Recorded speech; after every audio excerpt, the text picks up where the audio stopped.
Yeah. All right. Awesome. Are you ready to go? Yeah. Okay. All right. Here we go. So 5, 4, 3, 2, and 1. All right, guys, welcome back to the Trauma Therapist Podcast. I am very excited to have joining me today in this continuing series on managing in the midst of COVID-19, Cathy Malchiodi. Cathy, welcome. Oh, hi. I'm so glad to see you again.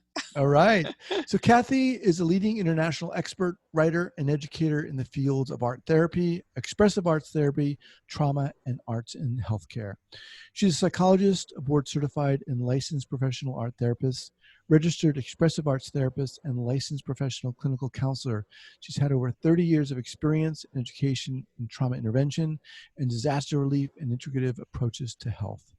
Cathy's the founder, director, and lead faculty member of the Trauma-Informed Practices and Expressive Arts Therapy Institute, dedicated to teaching trauma-informed intervention that integrates expressive arts, neurobiology principles, somatic approaches, and embodied awareness.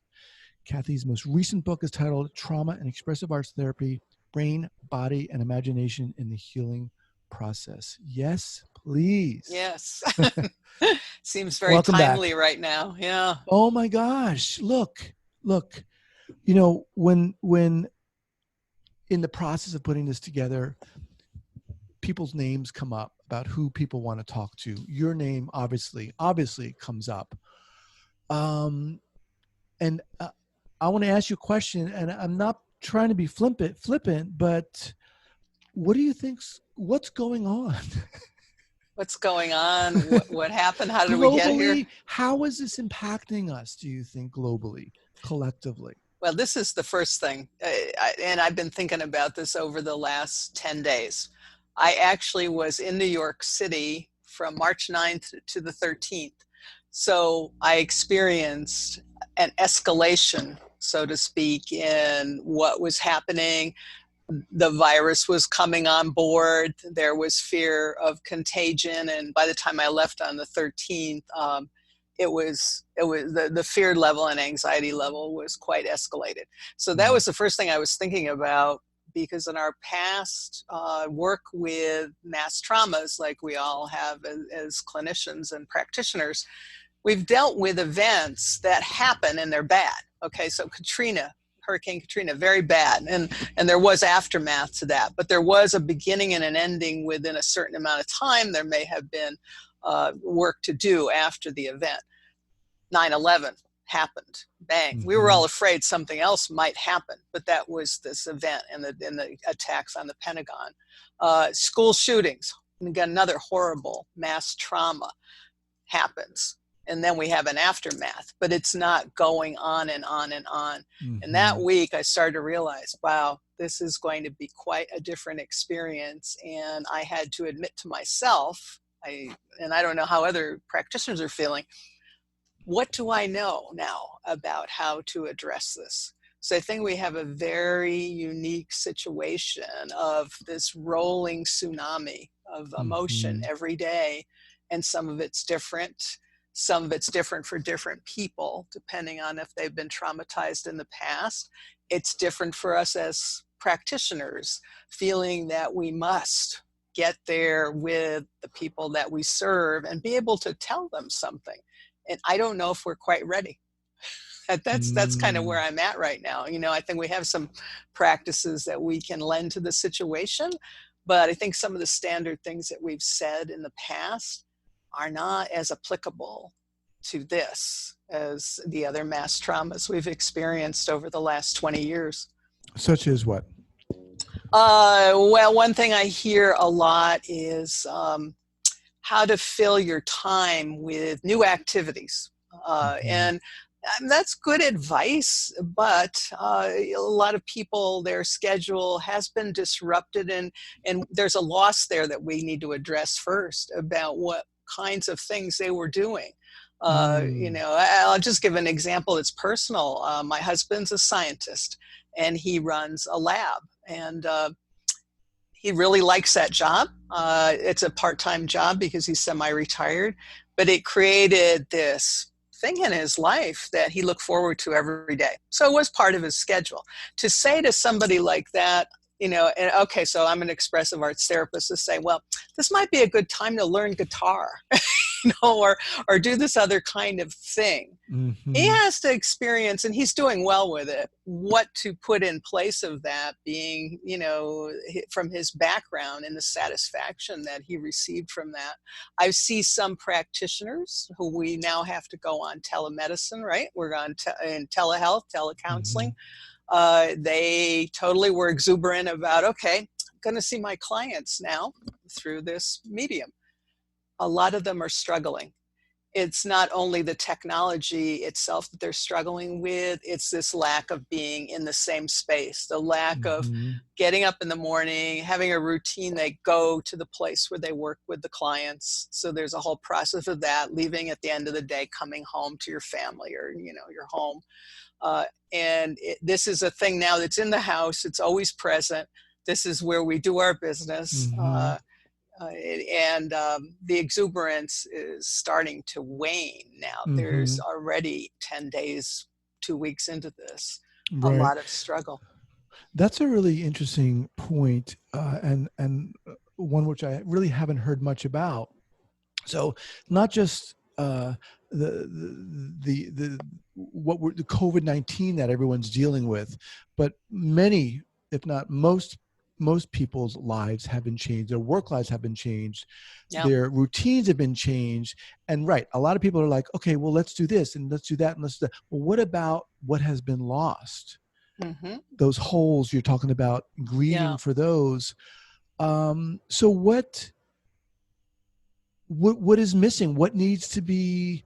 How do practitioners and or therapists need to address that? Well, okay, so I can again just speak from my personal journey here, and every day it's evolving, right? Because we're just into this whole thing, and you being on the West Coast, it's probably a little bit different there than on the East Coast. I'm in the Midwest in Louisville, Kentucky, where it has been mitigated pretty well, so we feel pretty safe here, and we're a small city. So all these different geographic areas, I think, are impacted by it. But I think the thing that I'm seeing in myself is, first, I really do need to be with this. And I would use this term interoception. So to interocept and have that felt sense of what's really going on moment to moment. Because I see in my colleagues who have jumped to do good things, to try to attempt to give out good advice, good recommendations.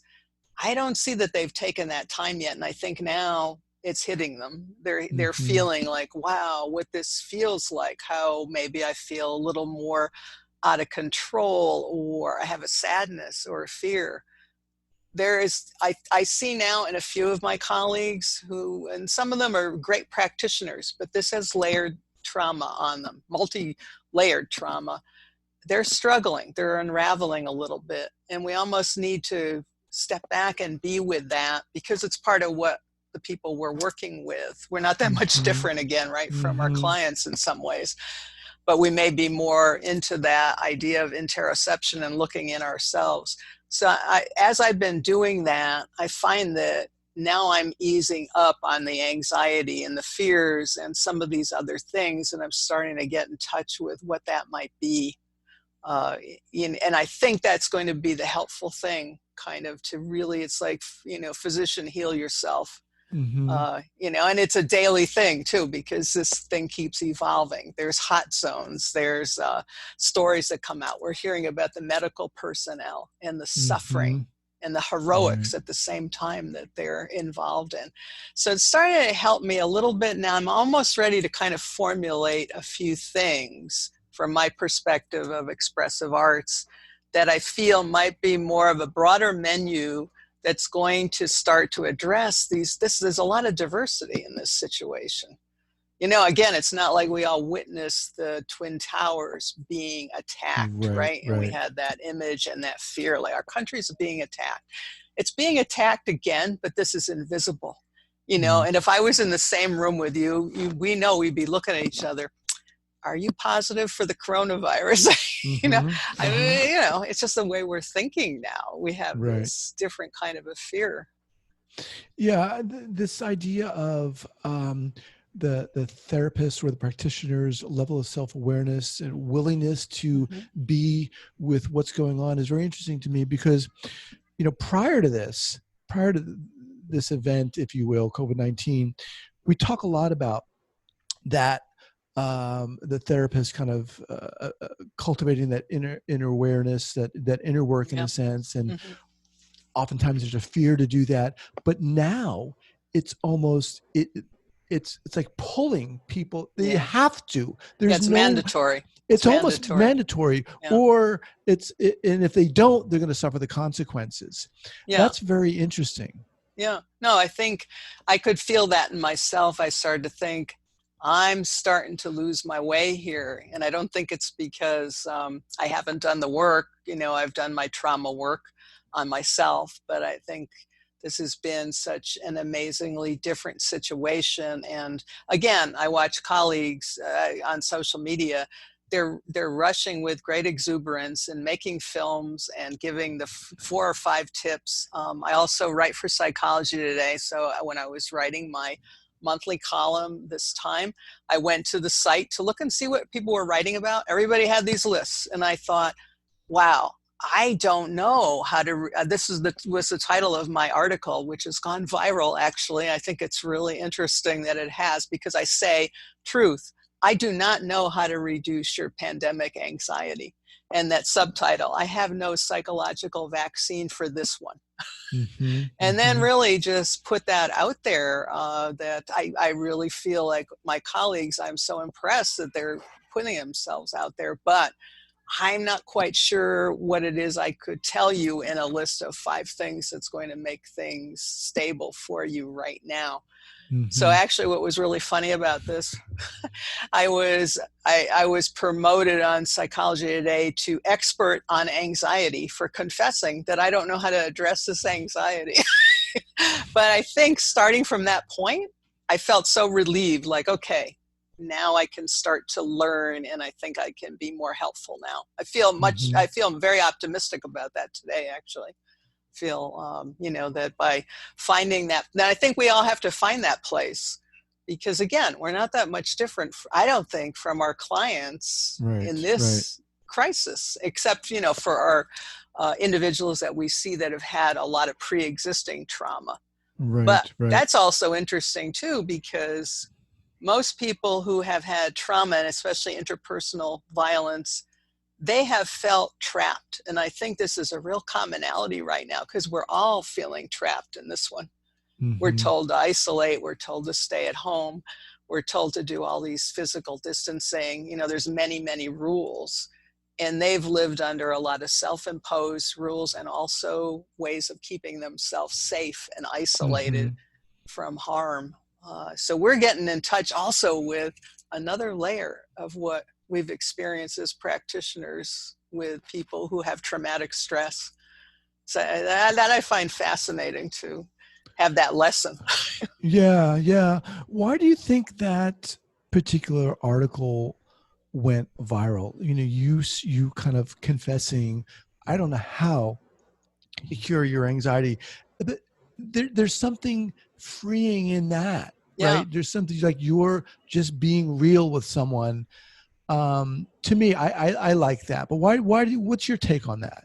I think it was simple. It gave, as I'm reading like comments and getting emails, it gave people permission to say, wow, this is exactly how I felt too. And most of the people that I hear from are people that are practicing as counselors or psychotherapists, expressive arts therapists, all kinds of people in those domains. And it was almost like a collective sigh of relief. Well, if she, who just wrote a book, describing her process and her framework, right, for working with trauma, and she's saying now, oh no, it's not so simple. This is really different, and I really feel like I need to have a beginner's mind here in order to really be effective. I think it was just one big exhale for a lot of people, and saying, okay, that's good. I can be with it and start to understand it and start to learn from it, and then I will be able to go forward. It gave people some sense of courage in a way.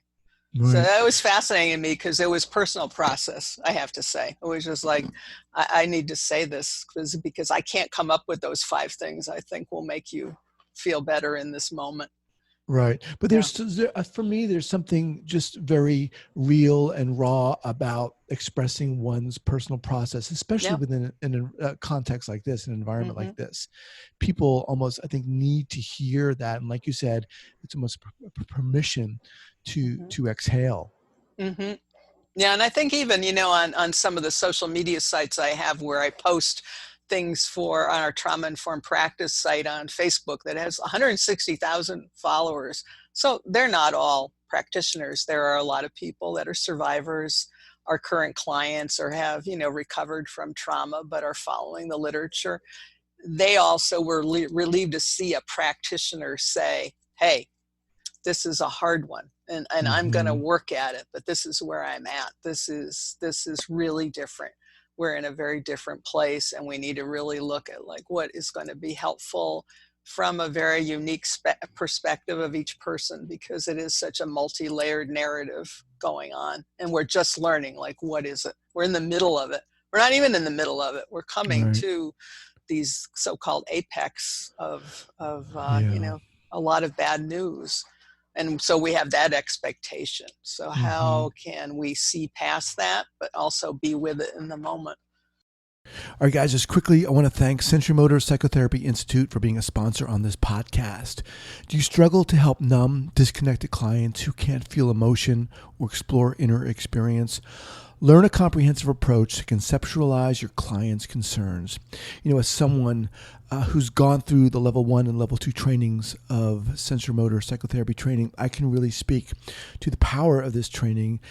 For me, it was a game changer and is so inspiring. Sensorimotor psychotherapy uniquely includes the body in therapy as both a source of information and a target for intervention, because words are not enough.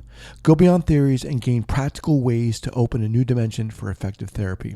Visit Sensorimotor Psychotherapy Institute online today at sensorimotor.org.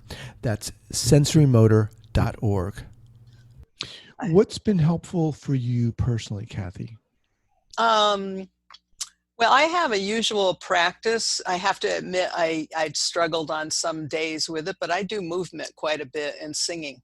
So I start the day with that Mm-hmm. and start the day with dance. And I've been thinking about this because I think that's the one thing as I approach this, to try to put something out there that I think might be a foundational thing that maybe people could try and think about, is movement.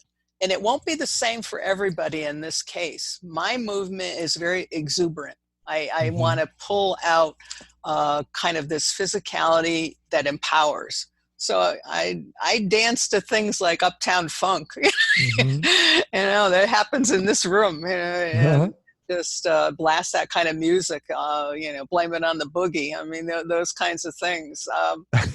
But that's not for everybody in this Right. case. And self-regulatory type movement like Qigong and some of the other kind of gentle shaking kinds of movement are maybe helpful for people. So I almost think like, okay, now what would that menu look like? And it might change day to day, because every day you awaken to this, Mm-hmm.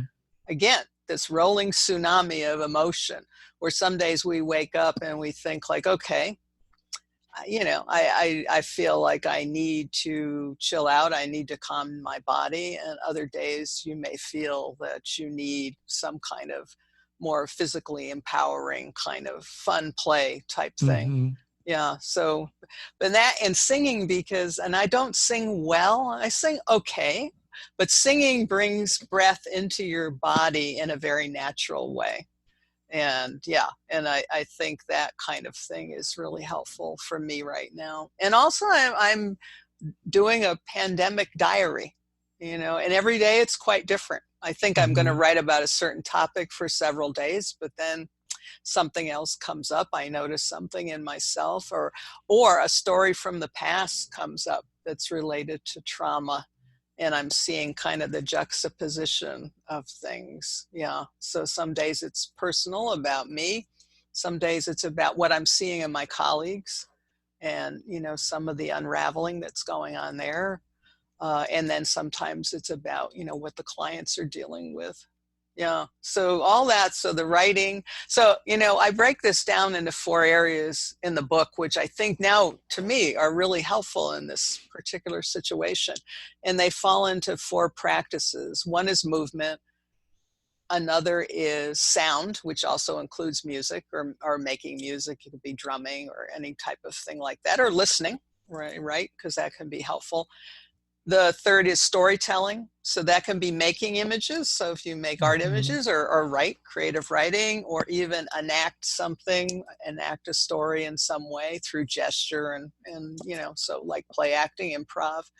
And the fourth is silence. And that's can be mindfulness, but it also can be using the arts as a self-regulatory silencing kind of thing, where, maybe somebody finds sitting and painting for a half hour kind of brings down that level of cortisol. Or they might find that really gentle movement, is really helpful in regulating. The trick, though, here right now is quite interesting because we've had to physically distance. The overarching thing that I wrote about these 4 practices that clinicians can look at like a menu and think like, well, these are things I can introduce to the client. We've always had the possibility of co-regulation. So you and I, if you were, the therapist and I'm the client, we're in the same room. We have that co-regulatory piece. We have it a little bit here right now, but it's not the same. And then most trauma survivors, I think, benefit from community at some point. That's kind of the end game, to be in a group, to be with others and have that co-regulation through the expressive arts, because that's the way I work, but that's even true in other circumstances. And so we've had that ripped away. And now, people are trying to do it through this virtual world, trying to do these sing-alongs I see on Facebook and other media, but it just isn't the same. It's a good patchwork, a Band-Aid, but we have to now figure out, how do we reunite us in meaningful ways when we're not present in the same space. Right. Yeah. You're talking about a kind of an ongoing trauma, in a sense, or an ongoing level of anxiety, as opposed to, discrete events that happen, right? They have a beginning and end and so forth. Yeah.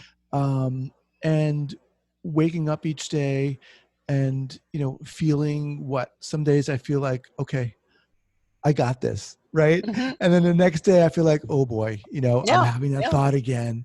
And just being aware, it's a challenge. I mean, for me, it is definitely a challenge. I've talked about this before in the series. When this first started, Cathy, everything with COVID, I was really anxious. Yeah. Because I was just like reading the news, reading the headlines, and as someone who likes to read a lot, read the news, I was going nuts. And then now I'm home with 2 kids. My wife's out. I was like, there's no way. And then I just realized I've got to close the circle, in a sense, and just focus on what I can control. But there's even that tsunami you're talking about. I feel like I have to ride that wave or be aware of that day to day. Yeah, it's an ongoing thing. There's no, I suppose there are islands of rest in it if we can find them. But for a lot of people, okay, so, I wrote in this article about, not knowing how to reduce your pandemic anxiety, that I had to state at some point, because I think about this a lot in trauma work, the social justice and social action piece. And I have a lot of friends who live in New York, and they live in very tight quarters. We live in a relatively larger home. I have secure companionship with my husband. We have financial resources. We don't have that extra stuff that a lot of people are facing right now. So when we're talking about this, I can get up and I can go outside. We have another lot that's, has nature in it, essentially. It turns into a vegetable garden and a big flower garden every year. And so that's starting up. New York right now, it's very hard to even walk on the street. It's Mm. discouraged, right now because things are escalating there with that Right, virus. right. When we start to imagine and empathize with that piece, yeah, sometimes even that, even though I'm not in that, it starts to overwhelm just thinking like, wow, that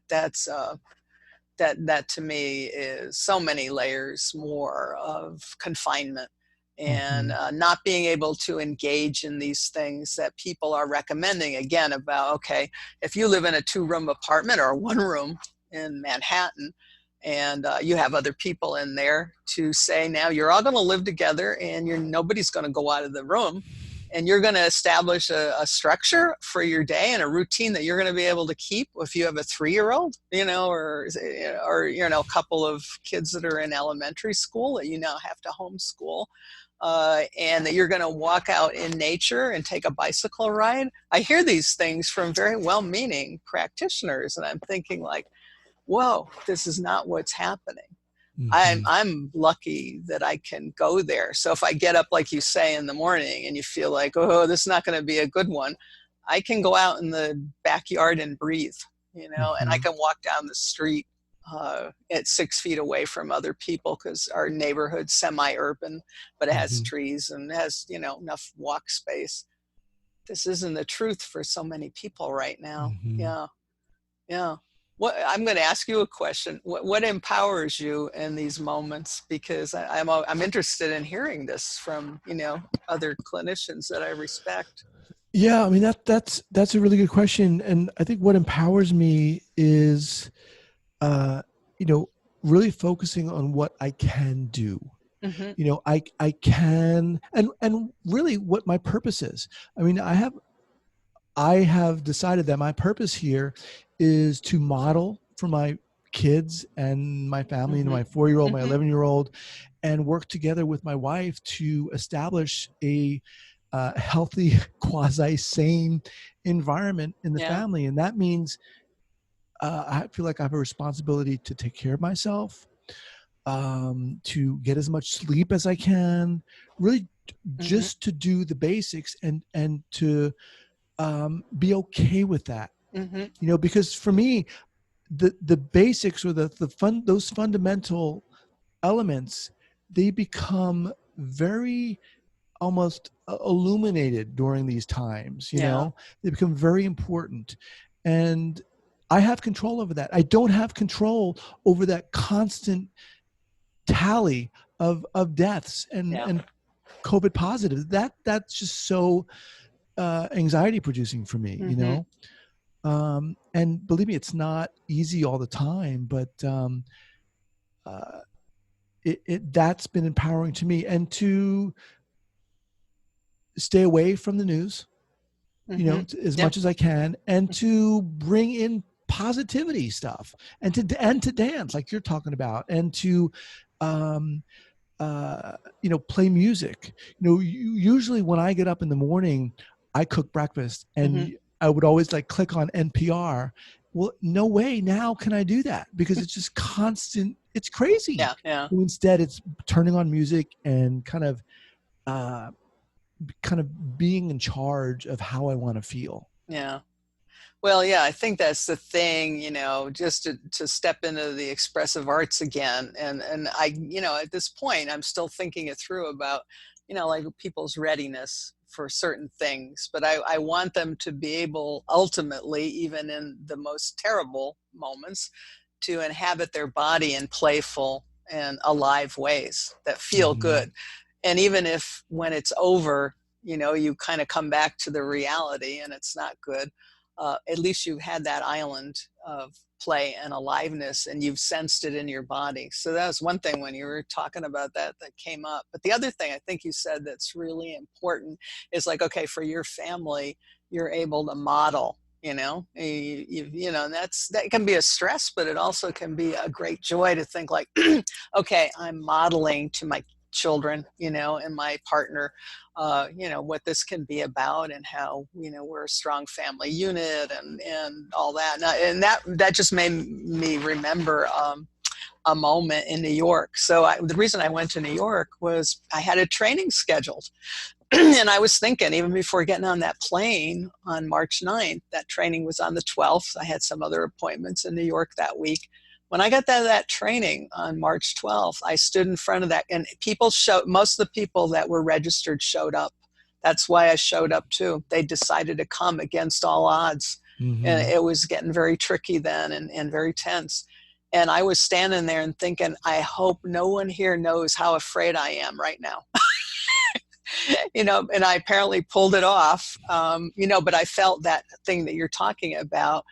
I need to model that it's okay. And we're going to do things today that are going to help us feel okay. We didn't talk that much about the COVID outbreak and what was going on outside that room, but everybody, had a sense of that. We had wipes and all kinds of spray and everything to, like we're ready to do surgery, right? Right. And washing our hands every so often, because I managed to get a room where it was big enough and also where they could wash their hands constantly as much as you wanted to. And, but we weren't keeping the real 6-foot distance at that point either. That wasn't a rule then, but I was conscious of that. But all I was conscious of was that I need to model here some kind of stability for everybody in this room. And sometimes you're really afraid behind all that. But I think that's also what we do in this work with whoever we're working with. It's not that we're trying to show like, oh, I'm infallible, I'm so tough and all this. Right. It's about having them see that, co-regulate with that, and start to feel it themselves. And I think that's what happened in that room. And I was so happy at the end of the day, and also with the several newer professionals who were working with me and did some presentations during the day, that they were part of that too, to feel that like, okay, I can stand here and help people feel safe. Because that's one of the 3 things I always say in trauma work.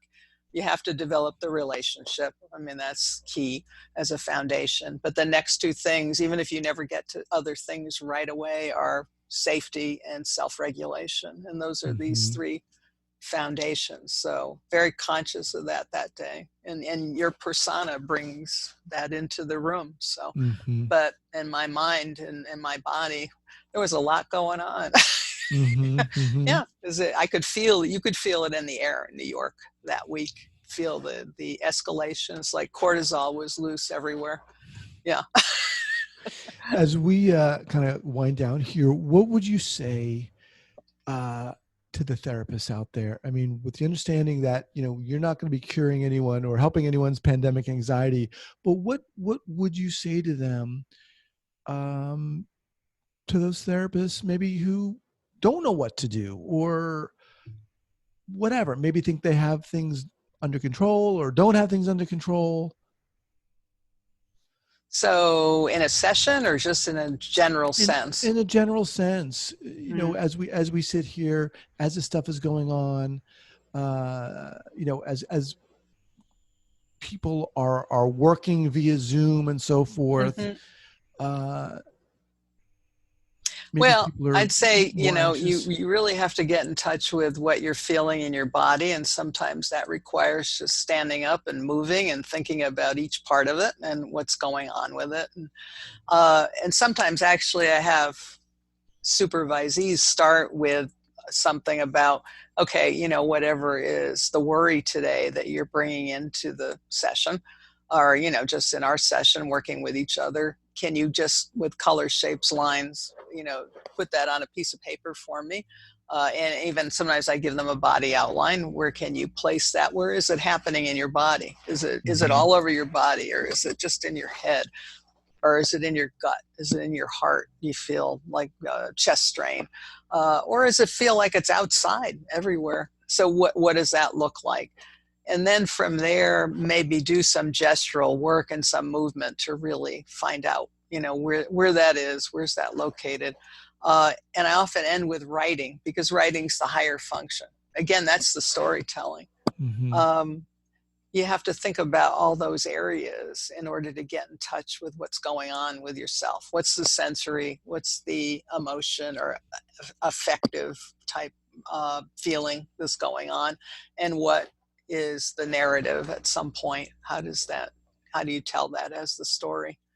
So that's a helpful thing that people actually can do with whoever they're seeing, even, in this arrangement, can have people do that and share that. So that's one thing. But then I think, again, I go back to that moment of thinking like, well, how do I present myself, even if I'm a little shaky on the inside, to give that support and make that, create that sense of strength and empowerment in the person in front of me, because they're going to need that. It's like, it's a Mr. Rogers moment. It's like, look to the helper, right?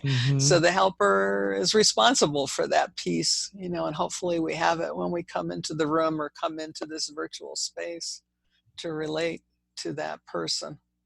Yeah. But Awesome. it's awesome, but it's tough right now. This is tough. Nobody should be overcritical of what they're trying to do right now in this new medium. And, and even if we're offering the standard things, think a little bit about how to modify them, that this is a multi-layered event and it's changing every day. Right. And to be aware of that within ourselves and really listen for that multi-layer right now in the clients. Yeah. What's the best way for people to get in contact with you, Cathy? The website. So www, I'm sure you're going to have it on your website, cathymalchiodi.com or traumainformedpractice.com, trauma-informedpractice.com. That would be, if they want to look for some resources, that's the best place to go, actually. Okay. And you also have a YouTube channel. It's getting bigger too. It's a lot more interviews going on there. This one too. I'll have that linked up at the show notes page at the traumatherapistpodcast.com. What I really appreciate and like about you and find so inspiring about you, Cathy, is that you tell it like it is. And you do so creatively with a lot of exuberance, but there's a rawness to and a realness to how you deliver your message, and it's very empowering, and we need it now, especially now. Yeah, I think we really, on this one, we can't hold back on the honesty. I mean, we don't have to present it in a sensationalized way or a fear-laden, anxiety resonant way, but we need to be honest about, and I think that's going to be helpful in the long run. That's just my gut feeling. I'm sure it is. Well, thank you so much for joining me. Yeah, thanks for doing this. It's always a lot of fun to talk to you. Awesome. Makes me feel better. Stay healthy. Bye-bye. Yeah, you